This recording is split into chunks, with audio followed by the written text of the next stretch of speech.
அந்த ட்ரைலர் வந்திருக்கு பார்த்தீங்களா, அதில வந்து பார்த்தீங்கன்னா, கடைசியா ஒரு காட்சியில பார்த்தீங்கன்னா, அரசியல்வாதிலாம் ஒரு ரூம்குள்ள உட்கார வச்சு, உங்கள எல்லாம் அரசியல் பண்ண சொல்ல வந்தா, நீங்க வந்து கொள்ளை அடிச்சுட்டு கொலை பண்றீங்களா? என்ன நினைச்சிட்டு இருக்கீங்கன்னு சாட்டை எடுத்த மாரி, அடிக்கிற மாரி ஒரு காட்சி இருக்கு. நான் கேட்கிறேன், இந்த காட்சி அமைப்பு வந்து நீங்க அரசியலுக்கு வராம பண்ணியிருந்தீங்கன்னா கூட பரவால்ல. நீங்க அரசியலுக்கு வந்ததுக்கப்புறம், இப்ப ஆல்ரெடி இருக்கிற அரசியல்வாதிகள் எல்லாருமே நம்ம இந்தியால எத்தன பேர் இருக்காங்க?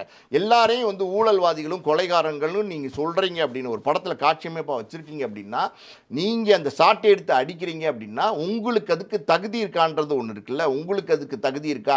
நீங்க இதுவரைக்கும் பார்த்தீங்கன்னா, ஒரு ஊழல் இல்லாத ஆட்சிய பண்ணியிருக்கிறீங்களா? நீங்க ஆட்சிக்கே வரல. ஒரு எலக்ஷனே பார்க்கல.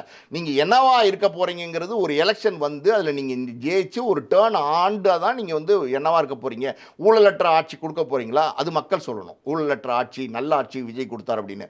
அப்படிப்பட்ட எதுவுமே நீங்க செய்யாம ஒரு ஒரு ஒரு கூட்டத்தினரை வந்து நீங்க வந்து சாட்டை எடுத்து அடிக்கிறதும், அதுவும் இதுவும் வீரவசனம் பேசுறதும், இத வச்சு நீங்க அரசியலுக்கு வந்துர முடியும்னு நெனைக்கிறீங்களா?